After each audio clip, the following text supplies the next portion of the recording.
Okay. All right, we will call to order the February 25th, 2025 work session for the Oregon City Historic Review Board. And I guess we'll just start now with our staff presentation. All right. Thank you, Vice Chair Green. Ooh. Oh, I know. we need to call roll. We need to call roll. Yeah. Board Member Lawrence. Present. Board Member Edgar. Present. Vice Chair Green. Present. Chair Powell. Present. All right. Thank you, Vice Chair Green and HRB members. We have a really great work session today. It's based on a work plan item from our 2023-2025 work plan, which is to better understand kind of the market of fiberglass windows and also aluminum clad wood and vinyl windows out there in anticipation of writing a template condition of approval that it provides a more metric-based checkbox approach to understanding which windows would meet the goal of the Historic Review Board. So just want to remind everybody, this is for new construction. This is not for historic rehab or additions. This is for brand new construction within historic districts. Okay.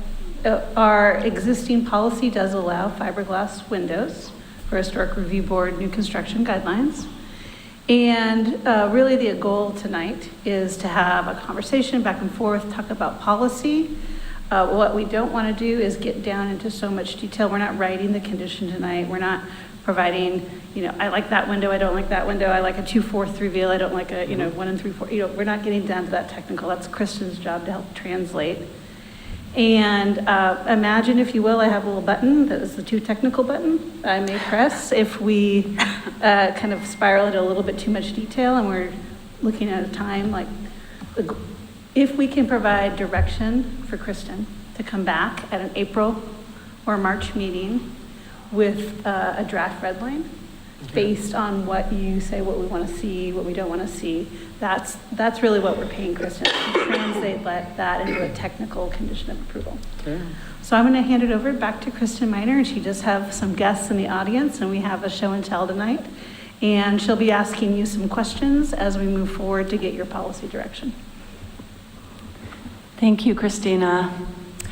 My name is Kristen Miner, and this is the first meeting on the topic of windows that, let me make sure I'm not creating too much echo here, windows that would be allowed in new construction, as Christina said, in historic districts here in Oregon City or on landmark properties.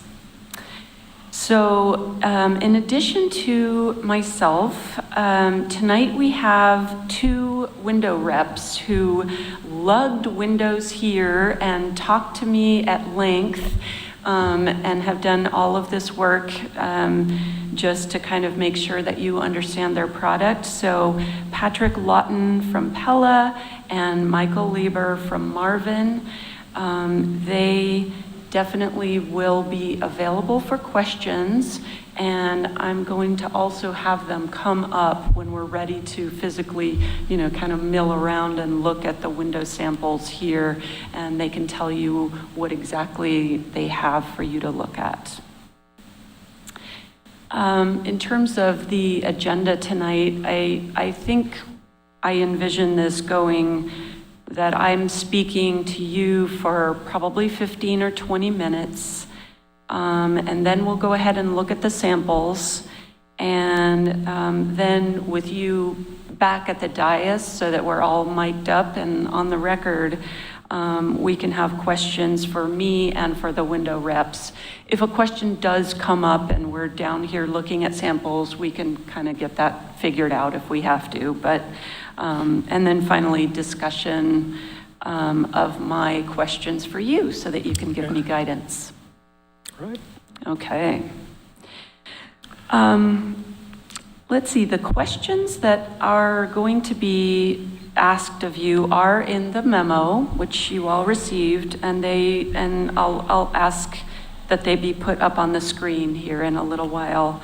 I don't otherwise have a PowerPoint presentation tonight, so we'll try to keep it casual. I do have some handouts, though. I'm hoping we can avoid discussion of actual dimensions or getting too deeply into the construction details. So the idea is that you can provide a general sense of what's appropriate, and I will translate that into a condition of approval for review and discussion in another meeting. And as I said, this project is limited to new construction only. The window condition would be used in historic districts as well as on other designated historic properties throughout Oregon City whenever new construction is proposed. You already have, or we already have, some guidance in the HRB policy number 10 on windows. That does touch on new construction and not just window replacements or retrofits. And also in the memo, I pulled in a few of the design guidelines for new construction for reference. The window policy says that on new and existing accessory structures and on new and existing non-contributing structures in the Kanema Historic District, fiberglass and wood and plastic blended material windows are permitted. So I wanted to spend a few minutes talking about the National Park Service and the Secretary of the Interior standards. The guidelines that Oregon City uses in the National Register listed historic districts are, like most jurisdictions around the state and probably national, they regulate development in historic districts based on the Secretary of the Interior standards for rehabilitation. The standards speak to alterations of a historic building so as to retain its historic character and its materials as much as possible. But those standards also can be used in historic districts. So if you think about replacing the word building with district, which of course that is the resource, then the standards are very clear in terms of asking the applicant to not tell a quote unquote false story. So the most important standard in regulating new construction is standard number 9, which says new additions, exterior alterations, or related new construction shall not destroy historic materials that characterize the property. The new work shall be differentiated from the old and shall be compatible with the massing, size, scale, and architectural features to protect the historic integrity of the property and its environment. Excuse me. Do you need a second? Get a computer going. Okay. Yeah, do you want to maybe pause just for a minute? And Yeah, sure. There we go. that's all it took. Oh, great. Okay.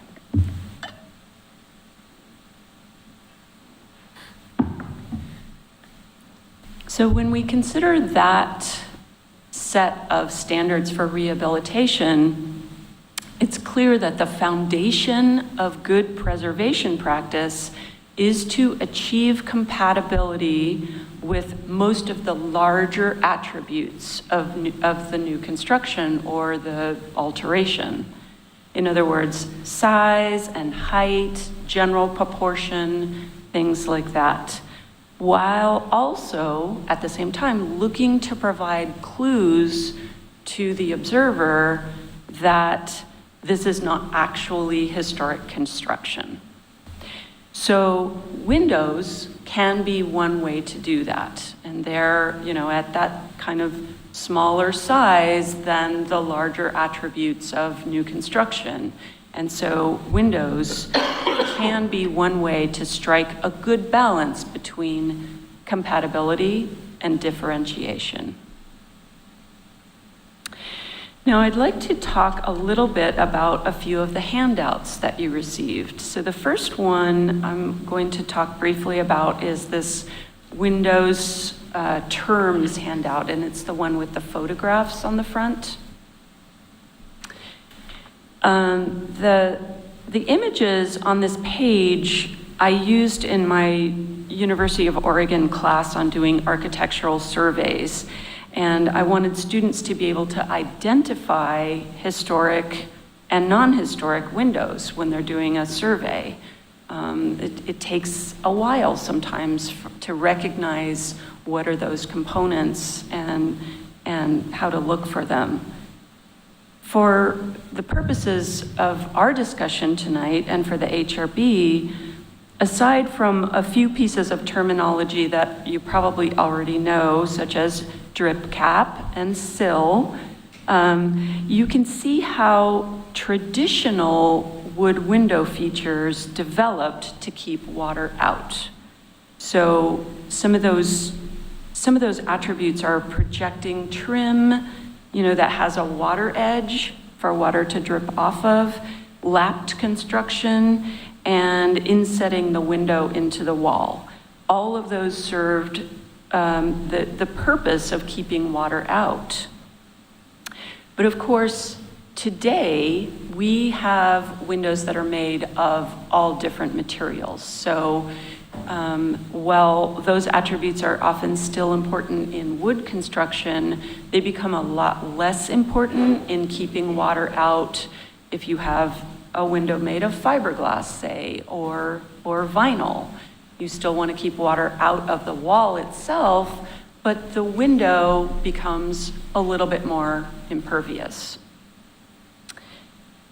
On the second page of this handout, the window terms handout, there's just a couple things I wanted to point out. On the upper left diagram, I added a note so that you can see what's the sheathing plane. And this is pretty standard in wood construction, is that the 2x6s or 2x4s or even 2x10s, whatever the wall is constructed of, then gets a fairly solid layer of sheathing on the outside. And then outside of that goes the waterproofing layer. Used to be tar paper, now more often Tyvek, and then the exterior cladding goes on outside of that. The sheathing layer is important because that's often where the window is installed against. So that's where you're going to find, if the window comes with a nail fin or a flange, that's typically where you're going to see that plane or that piece to help the contractor install the window.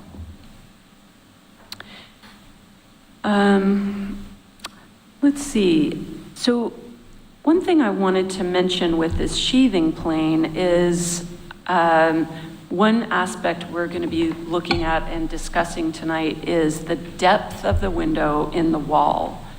So keep in mind that siding has different depths. I have two different illustrations of that on those top two. One of them shows brick, which of course is significantly deeper than wood lapped siding, but even wood lapped siding has quite a bit of variation. So you can find wood shingle siding, board and batten. There's quite a variety. So it's very difficult to actually to specify that window glass has to be in from the face of the siding a certain depth, because that depth could be all over the map depending on what that contractor or homeowner chooses to side the building with. But we are going to look at the comparison chart in just a minute, It has several different depth measurements, and I'll be talking a little bit more about that.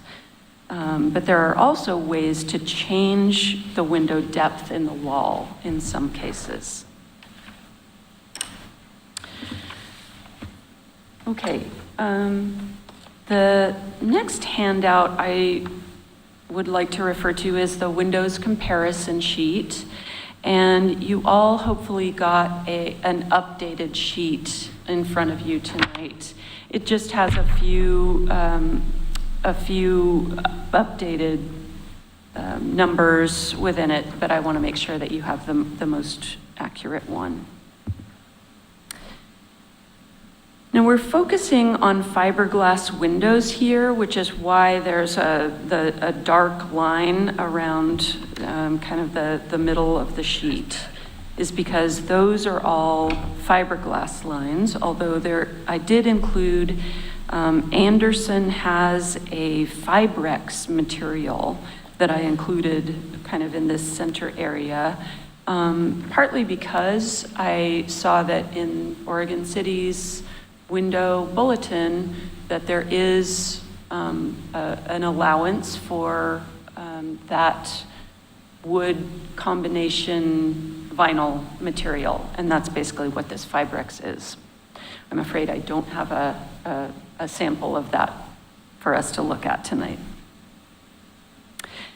There are still a few gaps in this chart, but I think for the most part, everything is filled in within the fiberglass lines area, the central area of this chart. And just to say a few things more generally, vinyl windows do tend to have thicker frames, and they don't quite have the durability of other products. Generally, vinyl windows will last 20 to maybe 25 years. Fiberglass windows tend to last quite a bit longer, 30 to 40 plus years.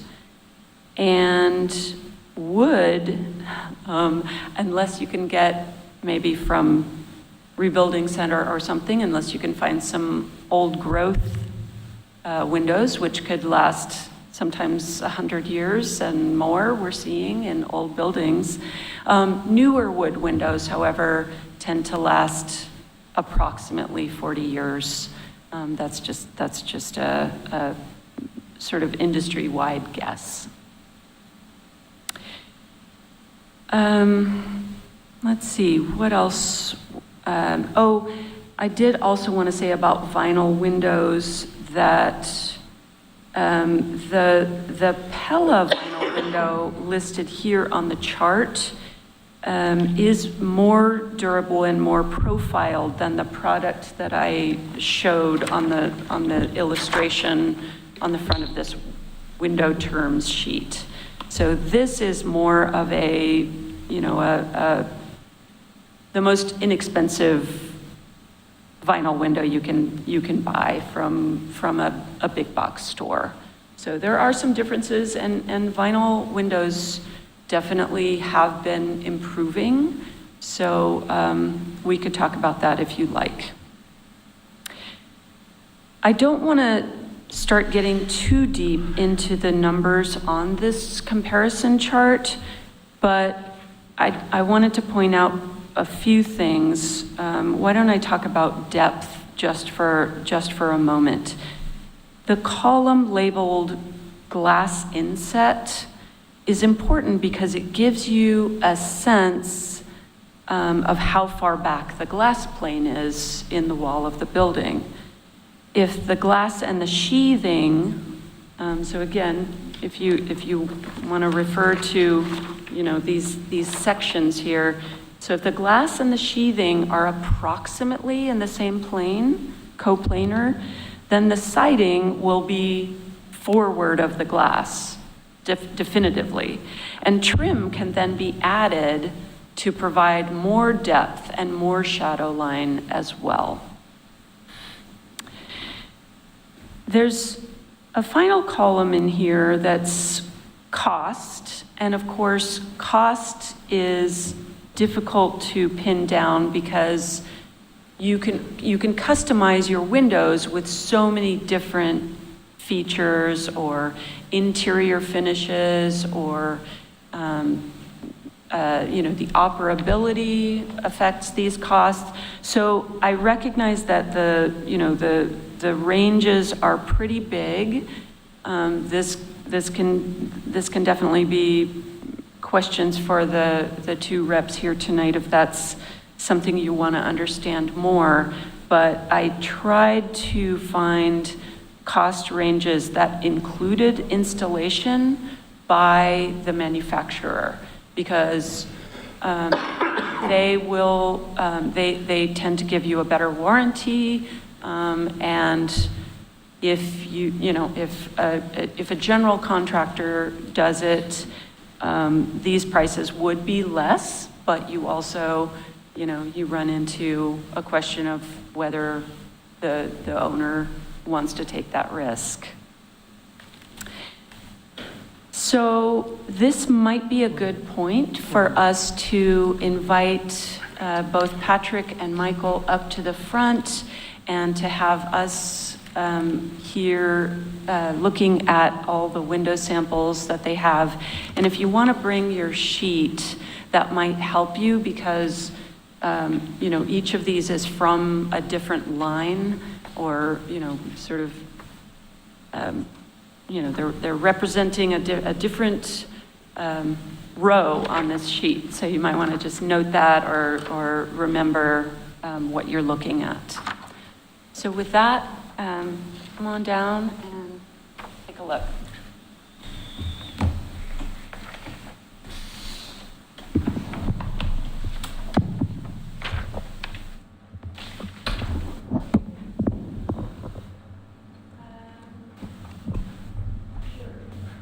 Come on up.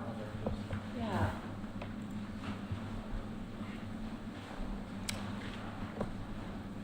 Great. Michael, do you want to start? Sure. Okay. That should also be Mike, so yeah. Yeah, Go ahead and tell us what we're looking at.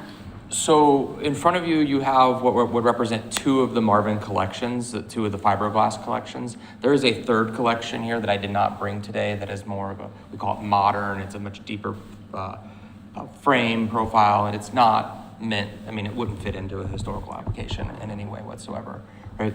So what we have is, we call it Essential and we call it Elevate. We used to call this Integrity, for those of you who are familiar with Marvin from long ago, right? Essential would be an all fiberglass or an all Ultrex. Ultrex is what our trademark name for our fiberglass, right?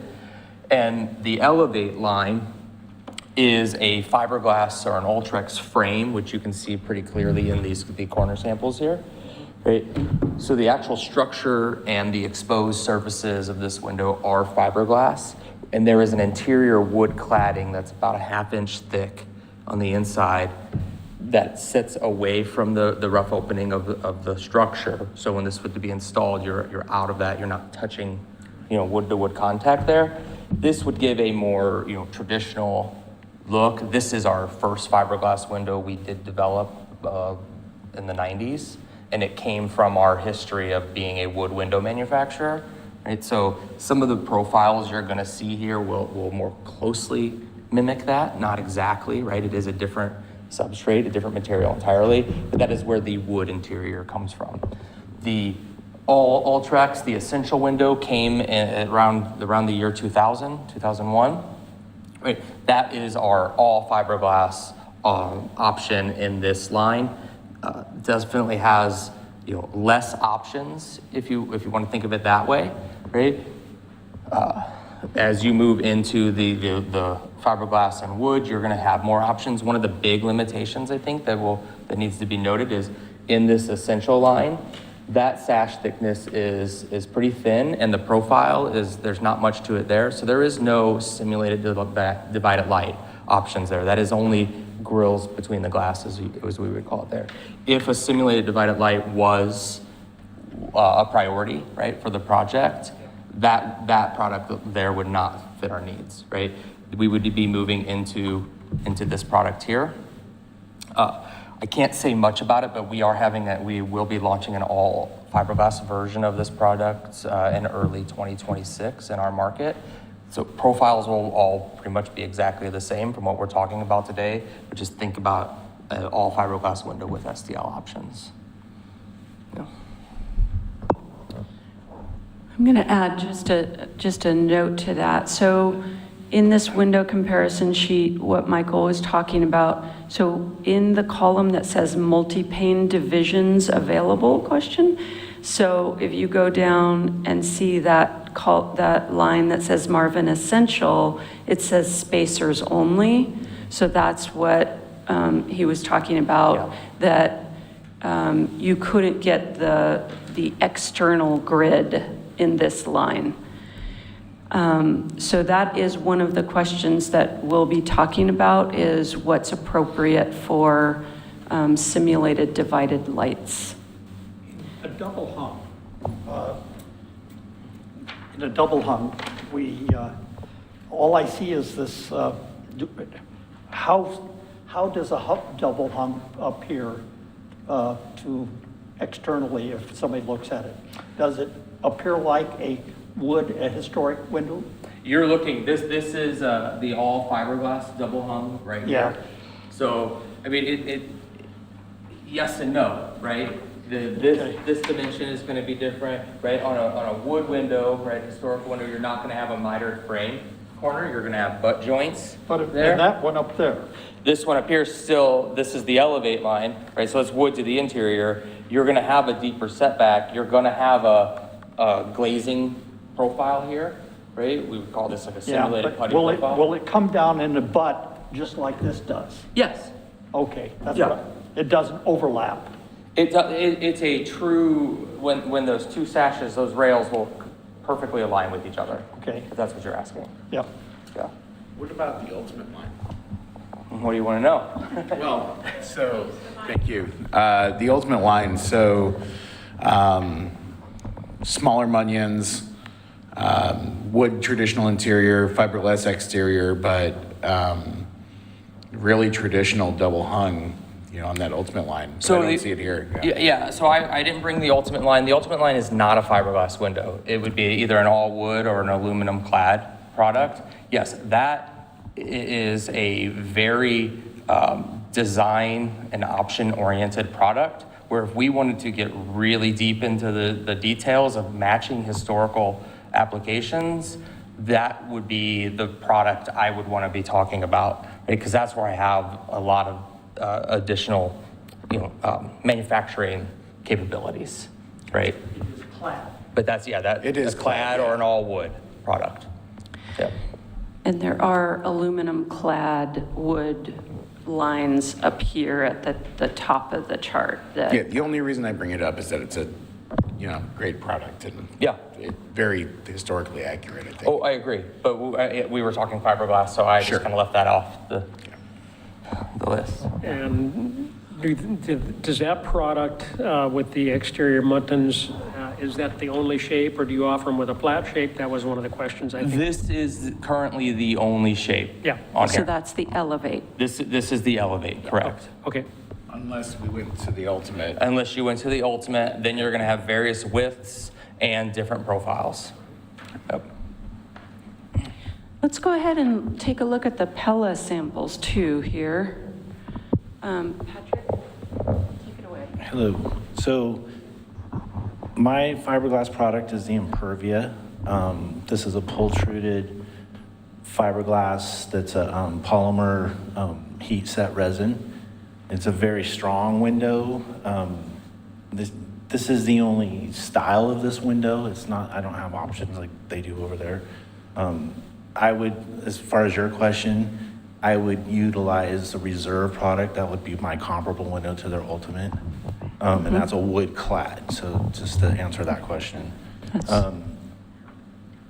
My profiles here are going to be, as you see them, the glass sits pretty much flush. So in my situation, I would look to the construction of the building to create depth. There's different ways to do that. You can do wood trim, do 5/4 trim. You can do what's called a buck. If you have a 2x6 wall, you can scab a 2x4 around the opening and set the window back, and you'll gain about 1.5 to 2 inches, depending on how thick the window is. In this case, it's 3.25. So you can get a lot of depth through construction. Is that a pretty common detail, Patrick? Absolutely.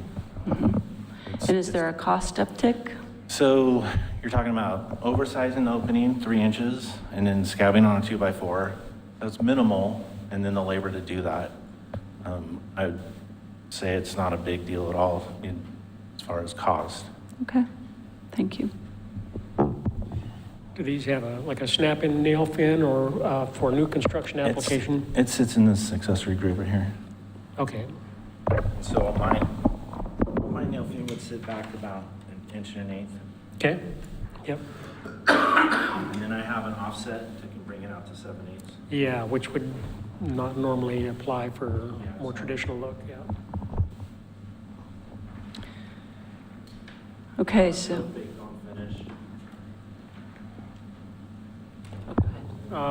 How about exterior mutton styles for these line? I'm too There- small to the between the glass as well. Between the glass only with these, Yeah, once we're required for something like that in historical, I would move to my wood clads.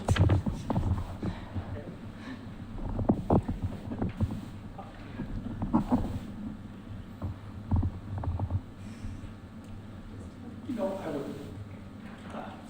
I would love to have a historic window sitting next to one of these products where we could take a look at it side by side, kind of the characteristics.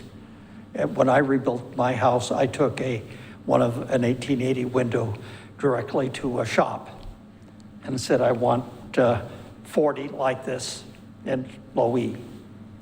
And that's what I did.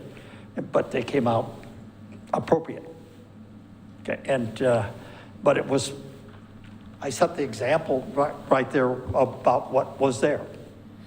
And I think sometimes we lose track of what exists and the profile of what it is when we're looking at these things.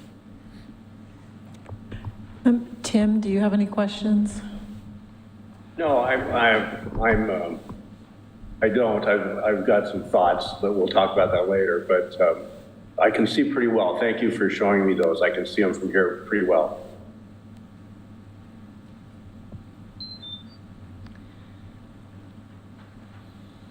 okay. Is everyone ready to go back to the dais, or, okay? Thank you, gentlemen, I really appreciate it. Who's this? This is mine. Then Jude.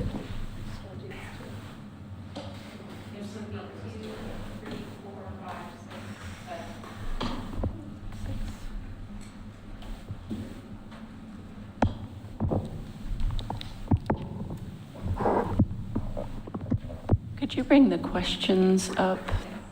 Thank you.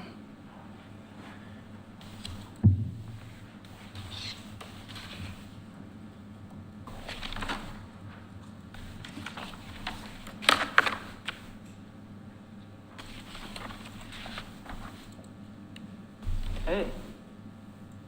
Read those.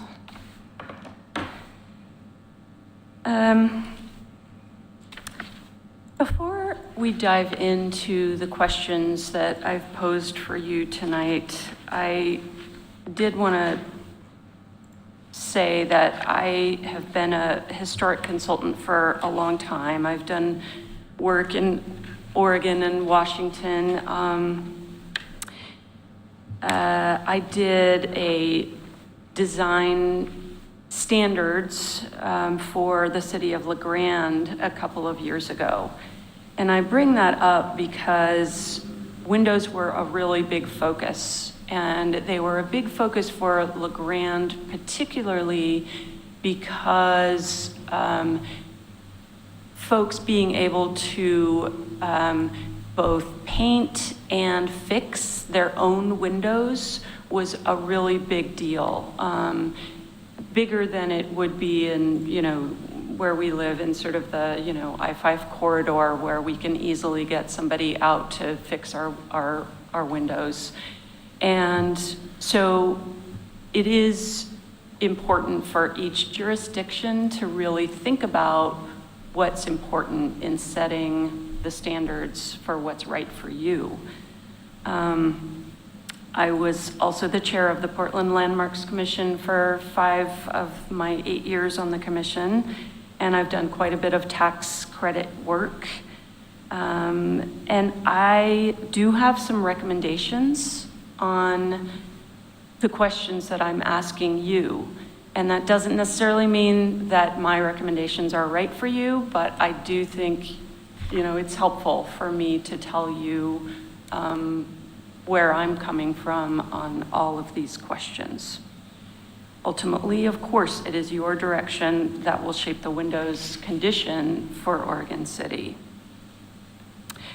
So with that, let's go ahead and take a look at all of these questions. The first one is depth. And as I noted already in the window comparison sheet, part of what I think is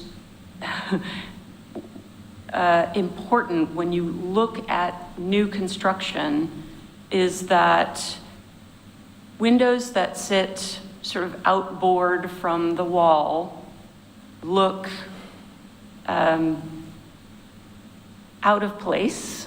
That is my personal recommendation. However, when the glass is coplanar with the sheathing, you're still adding trim, you're still adding the siding, and there is a way to make most of these windows sit back further in the wall, as Patrick was explaining. Now, for me, I do get a little worried about the cost implications of asking people to do that, but if it's offset by a cheaper window, it's good to give people options to be able to, perhaps buy a slightly less expensive window and finish it in a way that makes it look more appropriate. So for me, I would say the glass should always be inset from the siding. And again, I don't want to get into dimensions, but I would love to, hear more about this from you all. Perhaps we should just go ahead and talk about each of these questions in turn, and I'll turn it over to you to talk about depth in the wall. All right. Thoughts? So I know we're here to kind of talk about appropriateness for window replacements, but No, well, it's only new construction. the new construction, okay. And that's a big difference. Right. Okay. Then no, both the questions I had go out the window. Okay. Okay. I think that, I definitely think depth, I think we should have, there should be an appropriate depth. How that's defined through trim, or possibly a sill or a drip cap or something like that to show that depth. I think that's something that we definitely should have, because, while that's certainly compatible with the district, there is some differentiation if we go to a fiberglass or a clad window. I don't want to get into other parts of this at this point, but just speaking of depth, I definitely think should be a requirement. Go ahead. Okay, I believe that we had a case that went into appeals here in Oregon City in Kanema, and in it, in the cottage home development, it was ruled that they needed to create depth and trim out the windows, and the contractor appealed and the city commission affirmed our ruling. And so we have a case where that came up in Oregon City.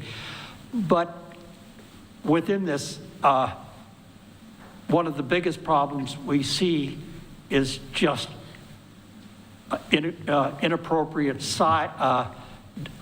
width and height in use in a dimensional view where the stock windows are not even close to historic designs that would be appropriate in a historic district.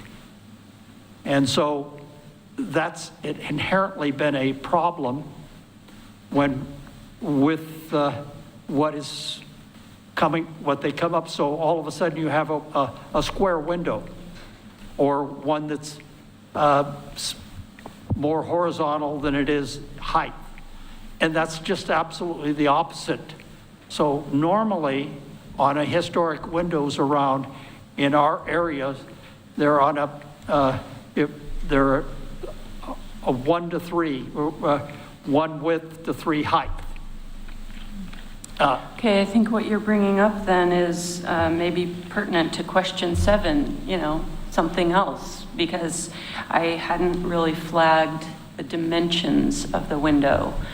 But Okay. when you see the windows that are stock like this, when they are not, they're just so many, all of them are inappropriate in that sense.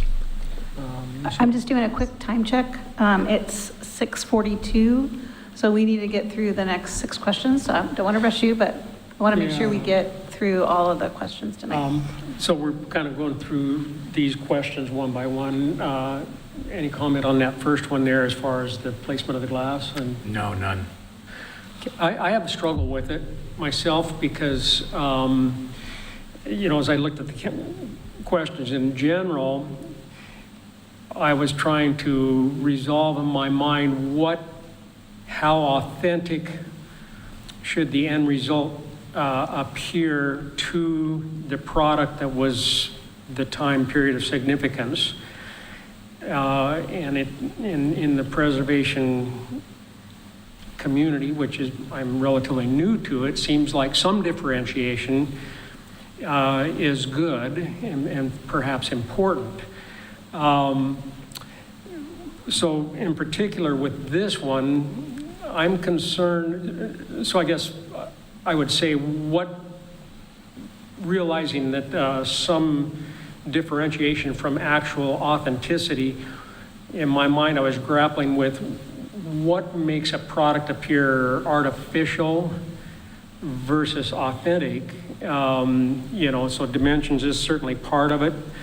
The glazing is part of it, and I appreciate what you've heard from other communities as far as the glazing. The concern that I have with this one is that I think it eliminates, a significant portion of a product line that's available to the applicants. The available options are to some extent limited. We've already discovered in that maybe you have only interior spacers available. So that if we decide that's not appropriate, that product line goes away. So I'm concerned with overburdening applicants, and that one, in my mind, would not be a high priority because so many of the manufacturers have the glazing out towards the front with a nail fin installation.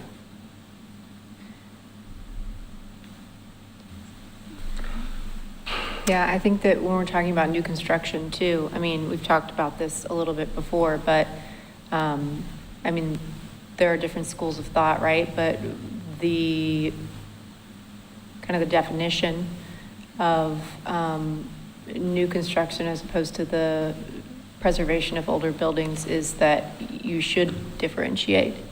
between new construction and older buildings. So I think that it wouldn't be, personally, I feel like it wouldn't be appropriate to put a completely older looking, even if it's just a replica window in a building that is of new construction, unless you're really mimicking period style. And I find that with new construction, that really typically isn't the case, that they're going to spend all the money to put in all the character defining features of an older building. So yeah, I mean, I think that if we're talking about trying to stay really purist with the old style, it does end up being cost prohibitive to the applicants. And I don't know that that's necessary if we're just talking about new construction. If you're talking about replacement, that's one thing, but new construction is an entirely different thing. And yeah, I agree with you. But I counter in that in a historic district, in a historic house, the windows are the eyes of the building. And they almost, it's kind of, if I could say, you can have an oriental eye and that kind of mindset of saying, changing it out, it should not detract and degrade the importance of the historic district in itself, because the district itself is the product. Right, and I would like to say I agree with that too. I just think there's like a middle ground that we could reach, you know, it's not. But it should be there. This is where the windows are a very important element of any new construction, in that they should be appropriate in appearance. Now, you don't have to be rocket science and make it dot the I and cross the T, but it should not detract. And so there's an imagery situation where it should be correct in imagery. I really appreciate the conversation here, and I definitely feel like there's some, you know, there's some agreement, but there's also, you know, some disagreement. Let's come back to this one if we need to, and see if we can knock off a few other of these questions. The next question I have is really about material, and this could be a fairly simple one, since the window bulletin does allow for the Anderson Fibrex, and I just wanted to make sure that this commission would be open to allowing for that material, even if you're not allowing for other vinyl windows. So I think the Fibrex is 60% vinyl, 40% wood fiber. So just. Can we get Chair Powell in maybe to start, if he has a thought? Well, obviously I can't see that Fibrex material. I'm not a big fan of vinyl in the historic district. I think the fiberglass and clad and all wood, that's always been where I've gone. So, you know, if you can help me with the material, the Fibrex, and how does that look? I don't have a specific concern if it looks better than vinyl. I think vinyl looks cheap, and even if it is getting better, I don't think it's there yet. I agree with Chair Powell. However, with materials grow, and I think that making a predilection on material at this point for anything is kind of a misnomer, because it shouldn't factor into what we're talking about, because whether it's clad in aluminum, whether it's clad in fiberglass, whether it's clad in Fibrex, whether it's clad in whatever's going to come out next year for vinyl, shouldn't be a supporting factor in any of the decisions that we make, as long as it's a quality material. And even at that point, it's not a question for us. That's a question for the homeowner, that's a question for the building, that's a question for somebody else. That's a question of cost, that's a question of a lot of other sources, but dictating material, I think we're getting into the weeds, and we should just kind of pass on whether or not material is an option, because nobody is going to come before the Historic Review Board with a subpar product and say, hey, can I put this Play-Doh window into this house? And we're going to say, yeah, that's great. So it kind of just seems like if anything, we're already past this question. And I concur. with that comment. I've installed the Fibrex windows, and as I thought about this, I thought very, very few people will be able to look at it or even feel it and positively identify if they're looking at vinyl, if they're looking at fiberglass, if they're looking at a composite, be it Anderson's or Pultex or another brand of a composite plastic and fiber product. So I concur that, there's a question about a high-end vinyl window, and what is that? It may look exactly the same as a vinyl-clad wood window, so I think the detail is more in the shape, the style, which ultimately gets problematic, but I wouldn't just rule out a product based on the material, because I don't think people can discern the difference. My biggest problem, I've seen these shiny vinyl windows that, by just appearance, they're detracting as against, and it's not that they can't be painted or something could be done, but Vinyl can't be painted. they just look like something that's in a historic district context. So I'll also do another time check real quickly. What I'm hearing is not the material as its own checkbox, but if it can meet all the other metrics that the board wants, and it happens to be whatever the new material is of the day, then that's okay, but a lot of cheaper vinyls won't meet that checkbox. Exactly. I don't think that we That's have a my crystal feeling. ball as Yeah. to what the new Yeah. XYZ vinyl window is going to be next year. Yeah. So Yeah. cutting out vinyl doesn't really make sense. But if you meet the metrics, then you meet the metrics. Absolutely. Yeah. Yeah. Right. I mean, composite materials are appropriate in a lot of situations and sometimes last longer and sometimes can look better integrity-wise. So, I mean, yeah, I agree. Fiberex does look nice. Yeah. Okay, so I'm hearing potentially vinyl is fine. I wouldn't say Vinyl fine, composite, but yeah. vinyl is an Say option if it meets composite. the metrics on Okay, every just wanted to be level. sure. Yeah, not vinyl. To that point, that's today's product line. Exactly. But tomorrow's product line, Fibrex is vinyl. It just has a filler, a fiber Absolutely. filler. It's not fiberglass. So you are essentially looking at a vinyl window. So if the public can't even tell by feeling or walking up and looking at it the difference, I wouldn't rule out a vinyl window. I mean, there again, it's Not the at all. metric in my mind. Yeah. Because I don't think it's even discernible. All right, so can we move on to the next question? Sorry, I'm being Yeah. here. I know. Question number 3 is about profile.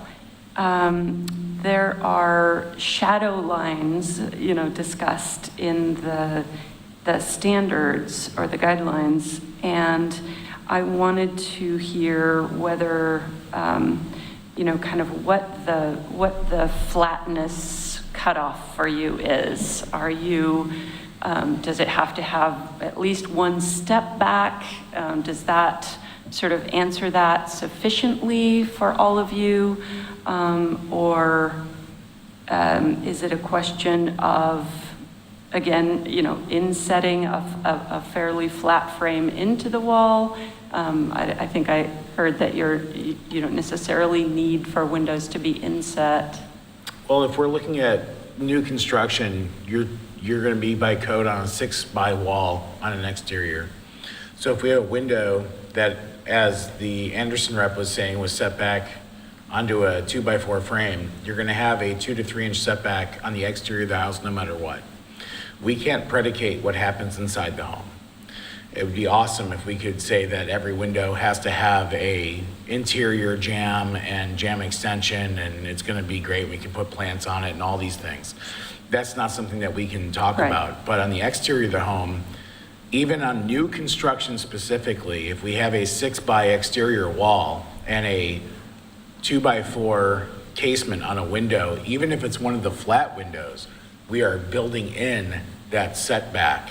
And so on the cheapest and most cost-effective windows of whatever material they are, we are building that shadow and that depth that we're looking for. So I think that we have to take that into consideration with the rest of everything that we're looking at, that we could probably come up with some kind of guideline because of new construction specifically, that we're not replacing windows with something else, but that we're creating a new structure. And with that 6x exterior wall, we are setting back those windows to that plane, which will, no matter, regardless of the window, set back that glass plane. So that setback and profile in question 3 kind of just is already pushed back. And I think Chair Powell will remember this, but from the camp presentation, Denver does have that in their guidelines, setting them back. And that's one I struggle with from a practicality sense, because it's fairly simple to do the framing aspect of it, but it adds a flashing element that is very potentially problematic. And in the real world, trying to keep flashing details idiot-proof is super important. So I would feel, I don't think I would ever put thumbs up on requiring windows to be inset, because that becomes very burdensome actually in actuality for a large part of the new construction application. You're talking about drip edge on top and Actually setting them back in, because the flashing detail becomes so much more complex to make sure that it's waterproof. Well, perhaps we could talk about trim then. It seems like, you know, that we keep kind of circling about depth, but let's talk about trim just a little bit. And I had posed a question whether a projecting sill should be a minimal requirement in a new window opening. I personally think it should, and almost all windows come with, you know, some sort of option that you can put a sloped sill. But do you want to talk about trim for the rest of the window as well? Oh, okay. Yeah, so I agree with having the slope sill. And I just think it's part of creating the imagery. And it works. the imagery. Yeah. So if you have a traditional brick mold around the window, you're already setting back the window 1 inch. Yeah, but I want that slope sill to come out, project out a little bit, to match up with it. If you had a brick mold that was set back an inch from the sloped sill. Right. Yeah. And then, but you're also at that point setting back the window 2 to 3 inches from the sill, 1 inch from the brick mold. Yeah, but Current flashing. This is just part of creating something that does not detract. It's part of the period. And so what we're trying to do is come up, without being abusive, compatibility to period. Any thoughts? Are we, and sorry if I missed this at the beginning, are we assuming style of build here? Because obviously different windows will vary based on the type of, the style of the building that you're putting out, right? So like a mid-century, let's say, window might be single pane, closer, doesn't have that depth. So are we assuming that what kind of styles that we're putting in Board here? Member Fulkerson, I think there are really 3 main architectural styles that are identified for new construction. Okay. Bungalow and vernacular, like Western farmhouse vernacular for Got Kenema, it. and Queen Anne bungalow and vernacular, like Western And farmhouse. those are the only McLaughlin. ones that are appropriate So to... those are the easy path. So I would Okay. say we're writing a condition for the easy path, and if someone wants to propose their own bespoke proposal, but then that can be its own. Sorry, this might be my newness to Yeah, the so I area. think That it's, actually occurred to me as well. I thought, okay, is there yeah. some style, but the only thing I could think Yeah, of so there's would be 3. So one in thing. those styles, I think that a sill is very appropriate. And one thing Kristen can do like an add-on, like if you're doing a bungalow, if you're doing a Queen Anne, if you're doing a vernacular, that can be an add-on piece of the condition. Right, okay. Thank you for clarifying that for me. We're pretty short on time, so. Yeah, afraid so. Grids, do you want to hit that? Yeah, do I you think want to that's talk low-hanging very fruit in my briefly mind. about that? Again, the existing window policy says you can either use exterior applied divider grids, along with, any dividers on the inside you want, or none at all. So there are lines that you've seen tonight that just have the interior spacers, and I think those would not be allowed. However, allowing those windows just without those divisions would be fine for most styles. Yeah, I think So- a single light over single light by far exceeds the benefit of a fake mutton inside of a window pane. Yeah. So I think the current standards are, I like the current standard Yeah. myself. Yeah. Chair Right. Powell, Right. does he have any? Agreed. Yeah, I agree with that too. I'm not a big fan of the grids at all, and I think the 1/1 is the way to go when you can. Chair Powell is calling us from Georgetown right now, and he sees all these houses that are internal windows, Yeah. and he says no. Yeah, really, that's it. Actually, I'm calling you from Canada where it's about 10 feet of snow and you can't even see the windows. You want to jump to cost then? Yes, I mean, I think cost is,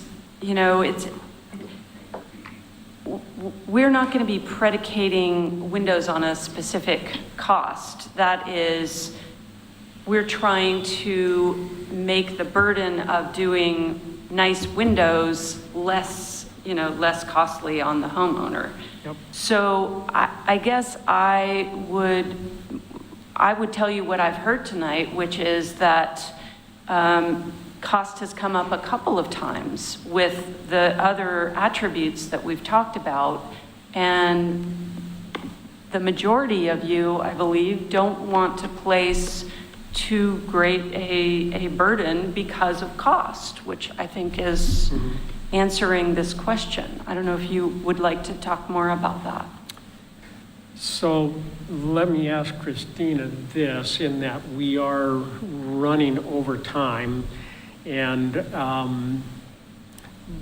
in a little discussion before we started, some of us felt that this is a lot to grapple with in a 1-hour session.